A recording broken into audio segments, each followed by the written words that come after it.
Não confie em ninguém com mais de 30 anos. Não confie em ninguém com mais de 30 cruzeiros. O professor tem mais de 30 conselhos, mas ele tem mais de 30, mais de 30. Não confie em ninguém com mais de 30 ternos. Não acredite em ninguém com mais de 30 vestidos. O diretor quer mais de 30 minutos para dirigir sua vida, a sua vida. Esta é uma parte da música intitulada Com Mais de 30, da década de 1970, dos compositores Marcos e Paulo Sérgio Valle. Esta letra indica, entre outras coisas, a desconfiança da nova geração com as gerações anteriores, principalmente a falta de confiança na forma de liderança que foi desenvolvida até então. Não há dúvida de que nós vivemos um aumento significativo do descrédito para com as lideranças em geral, seja no meio político, institucional, familiar, acadêmico, religioso. Boa parte desta inconformação, desta desconfiança ou descrédito da liderança tem que ver com uma falsa expectativa que os liderados possuem em relação àquilo que o líder pode ou deve fazer. Muitas vezes a falta de experiência faz com que haja uma expectativa sobre algo que não é praticável, não é factível. E, portanto, então, há uma decepção quando a liderança não faz aquilo que se espera. Às vezes não faz justamente porque não é capaz de fazer, ou às vezes porque nem se deveria realmente fazer. Mas é verdade mesmo que há um outro lado dessa história, que não tem que ver com uma falta de compreensão, mas tem que ver justamente com a compreensão de que a realidade da liderança tem feito por desmerecer esse papel.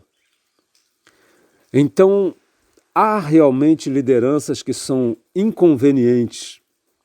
Inconvenientes por causa daquele que lidera ou por causa do sistema, da estrutura com que essa liderança trabalha, muitas vezes por causa da má fé envolvida, tanto pela pessoa quanto pela estrutura que foi criada para que a liderança seja exercida, de forma que existe toda uma imbricação de fatores que fazem com que a liderança realmente mereça ser desmerecida.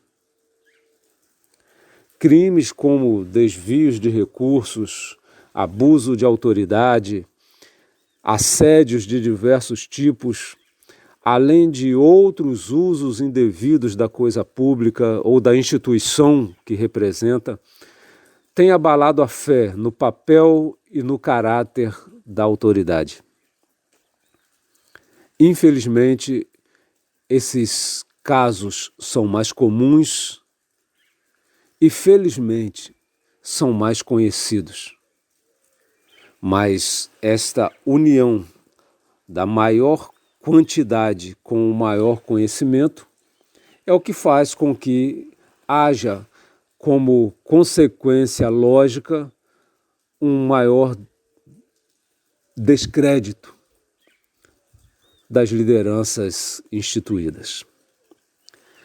Hannah Arendt, uma das filósofas mais reconhecidas e conceituadas do século XX, faz uma abordagem a respeito da sociedade ocidental e reconhece nesta nossa sociedade 3 pilares, mas 3 pilares que se encontram em crise. Um desses pilares é a religião. A religião aqui, obviamente, com ênfase na religião cristã, que se apresenta sem dúvida como a principal dominante no Ocidente. O segundo pilar é a tradição filosófica, a tradição cultural grega, com a valorização da razão, a busca da verdade em todos os campos, o desenvolvimento científico. E o terceiro pilar, a autoridade política. E ela vê essa crise da autoridade política como uma decorrência natural do mesmo processo que leva à rejeição da religião e da tradição cultural. Desta forma, então, Hannah Arendt, ela vê que a política ficou desencantada, perdeu a sua aura de autoridade. E com essa perda da autoridade, se instala uma insegurança que busca mecanismos muitas vezes temerários, fantasiosos, para suprir aquilo que a sociedade precisa de fato. Entre essas crises de autoridade, esta condição que se acentuou na modernidade, condição de crescente descrédito sobre lideranças em geral, a crise da autoridade religiosa chama especial atenção, porque ela deveria ser a salvaguarda, deveria, dentre todas, ser o exemplo de justiça, de amor, de respeito, de sinceridade. E mesmo que as demais falhassem, esta deveria permanecer como modelo de solidez, como aquela que serviria como referência para a reconstrução da sociedade e do próprio indivíduo. Contudo, infelizmente, ela se encontra manchada de crimes semelhantes e muitas vezes mesmos crimes, mesmos pecados de que as demais são culpadas. Às vezes ainda acrescida de outros escandalosos, como de abusos sexuais, dos quais trememos só em pensar. Não que outros não pratiquem coisas vis semelhantes a estas, mas é que a liderança religiosa representa algo que é maior. Então, a profundidade do mal que decorre da sua prática nociva acaba sendo maior também. E isto se agrava ainda mais porque ela não envolve apenas a racionalidade do desenrolar das relações humanas, mas como a liderança religiosa depende muito de algo que se chama carisma, aquele dom especial que cativa, que angaria a admiração, ela acaba ultrapassando as raias da razão e vai até o âmago dos sentimentos que as pessoas colocam de maneira vulnerável, submisso a essa liderança, sedentos por esta influência daquela pessoa que se apresenta como representante de Deus. E quanto maior é a expectativa, maior a decepção que causa a queda desse líder ou o desmascarar da sua farsa. É notória a complexidade de tratar esse tema, pois sabemos que é um ponto sensível, melindroso. É algo tão indesejado que chega a causar desconforto abordar esse tema. Ele beira o impensável, E a gravidade do caso faz duvidar de sua veracidade, apesar das repetições, apesar das estatísticas somarem diariamente novos casos. Os liderados ainda pasmam, estarrecem e se sentem extremamente desconfortáveis. E aquelas pessoas mais treinadas à submissão, mais treinadas à crença cega na autoridade, ao desconfiarem, se sentem culpados por desconfiarem, achando que é falta sua desconfiar. Não focam na realidade do que fez desmerecer aquela liderança. Não focam que não foi ele que tirou a dignidade alheia, mas foi a responsabilidade de outro que fez com que a liderança, no caso, perdesse o mérito, perdesse o direito à confiança, ao crédito. Aquele que, mais que representante do povo, é visto como representante de Deus, que está envolto nesta aura sagrada acima do povo, as ovelhas, parece não poder errar assim. É algo tão ruim perceber que é comum pensar que deve ser um engano, não deve ser verdade. Para alguns, este caso soa como uma obra de algum agente sobrenatural para testar a fé dos seguidores, ou algo semelhante, algo sem uma explicação racional. Mas aqui eu preciso fazer uma pausa para deixar clara e enfatizada a não generalização desta análise e ressaltar a lisura de muitos que sofrem desse desprezo imerecidamente, porque muitos têm exercido de modo honrado suas funções de liderança.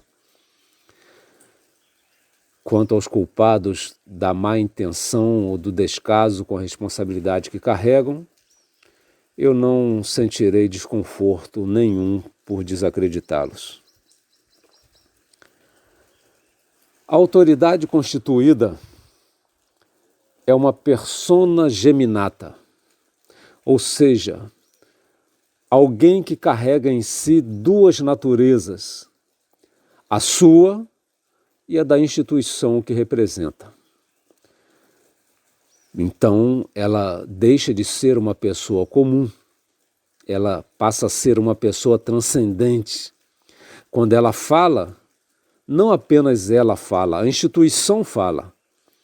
Quando ela acerta, a instituição é honrada. E quando ela erra, a instituição sofre. E quando se trata de liderança religiosa, esta persona mista se faz uma com Deus ainda. Então a sua falta atinge o próprio nome e a imagem de Deus, muitas vezes desconhecido em sua natureza por aqueles que dizem representá-lo. E acabam representando o seu oposto, apenas usam o seu nome. Mesmo entre os ateus, a questão não difere muito, pois desde que recusam o Messias da religião, é comum viverem a inventar outros Messias, um messianismo humano, investindo pessoas ou ideias de uma mística salvadora, politicamente sagrada, alçada a um patamar elevado de sabedoria redentiva e que frequentemente tem provocado ruína e, para manter a linguagem religiosa, levado à perdição não apenas seus adeptos, sua eclesia, mas todos os rebanhos sob seu domínio. Hilary Putnam foi um filósofo com forte interesse pela religião. O seu interesse chamou a atenção. E entre os filósofos versados em matemática, mesmo que o século XIX impôs de abandonar a crença no sagrado, ele aponta as terríveis ditaduras ateias, mostrando a sua face menos de 100 anos após esta onda de ações, palavras, tentando desmerecer a religião. Essas terríveis ditaduras a que ele refere fazem parecer pequenas as atrocidades cometidas na história que a antecedeu. Então, Putnam, ele diz assim, com essas palavras: para mim, a religião significa justamente refletir sobre o limite humano. O problema do humanismo, como se desenvolveu de Feuerbach para frente, significou a deificação do homem. E ele continua dizendo: não vejo nada neste século que me faça desejar deificar o homem. Como Ben Schwartz, penso que o homem é o pior Deus que existe. Como a história está repleta de maus exemplos governamentais em todos os campos, o filósofo Karl Popper disse que deveríamos parar de perguntar quem deve governar. Porque qualquer que seja a resposta a esta pergunta, sempre será uma resposta autoritária, mesmo que se diga que quem deve governar é o povo, ou o rei, ou o proletariado, ou este ou aquele grupo, ou esta ou aquela raça. Porque essa pergunta, quem deve governar, ela já pressupõe que algum indivíduo, algum grupo ou família, alguma classe, raça, seja lá o que for, a quem se deva o direito de soberania, já é por si algo autoritário. Então, este ser ou grupo teriam em si esse direito natural. Essa resposta seria autoritária quem quer que fosse apontado com o direito de governar. Então, segundo Popper, a pergunta correta não seria mais quem deve governar, mas quais seriam os mecanismos capazes de evitar maus governos, evitar maus governantes ou limitar os males que esses governantes ou esses governos podem produzir. E como toda autoridade pode se transformar num mau governo, então é preciso pensar antes nas qualidades, nas condições e não na pessoa ou no grupo. A questão, então, não é determinar antecipadamente quem deve receber esta soberania, esse direito de liderança, mas quais as qualidades deveriam estar presentes no governo. Um legado que fosse permanente. E por falar em legados políticos, eles não são incomuns na história. E talvez o mais famoso seja o de Júlio César, que foi intitulado ditador perpétuo de Roma. Foi assassinado com 23 punhaladas no ano 44 a.C. Ainda que ele não tenha sido reconhecido como imperador, comenta Eugênio Butti, o seu nome se convertendo em um título de honra que vai distinguir os imperadores que lhe sucederam, os Césares de Roma, portadores de todo o poder, chamadas divindades terrenas, augustos, acima do bem e do mal. autoridades supremas. E fazendo aqui uma analogia em relação ao legado da autoridade, João, conhecido como discípulo amado de Cristo, nos conta que Cristo se apresentou como sendo o bom pastor. Ele disse: "Eu sou o bom pastor". Esse título de pastor acabou sendo copiado por aqueles que incorporam ou pretendem incorporar o seu legado. Que tipo de autoridade, qual seria, no dizer de Popper, a qualidade intrínseca a este legado que poderia impedir maus governos, más lideranças? É Mateus, um funcionário da coletoria de impostos para Roma, que conhecia como a autoridade romana se impunha com mão de ferro, que vem a descrever curiosamente, mas de modo taxativo, as seguintes palavras daquele que se autodenominou o bom pastor. Diante dele, na Galileia, o bom pastor disse: "Toda autoridade me foi dada no céu e na terra". Cristo, o bom pastor, se apresenta como a autoridade, aquele que detém toda a autoridade no céu e na terra. Os termos usados por Mateus e por João, ao tratarem dessa autoridade, são muito esclarecedores. Usam a palavra exousia, palavra grega que significa autoridade para governar, autoridade de que se investe para se sobrepor. Usam também a palavra dinamis, poder como capacidade inerente, poder próprio, não delegado por outrem. Também a palavra kratos, termo que compõe a palavra democracia e outras formas de domínio político, normalmente traduzida por força, aquela que Max Weber diz ser imprescindível para a existência do Estado, necessária para manter sua coesão. Poder, portanto. E é João quem vai explicar a origem dessa ampla autoridade ao descrever com as seguintes palavras: "Digno é o Cordeiro que foi morto de receber o poder, a força, a honra e o domínio, porque ele foi morto e com o seu sangue nos comprou". A palavra que ele usa aí para digno é a palavra axio, de onde vem a palavra axiologia, que é o estudo dos valores.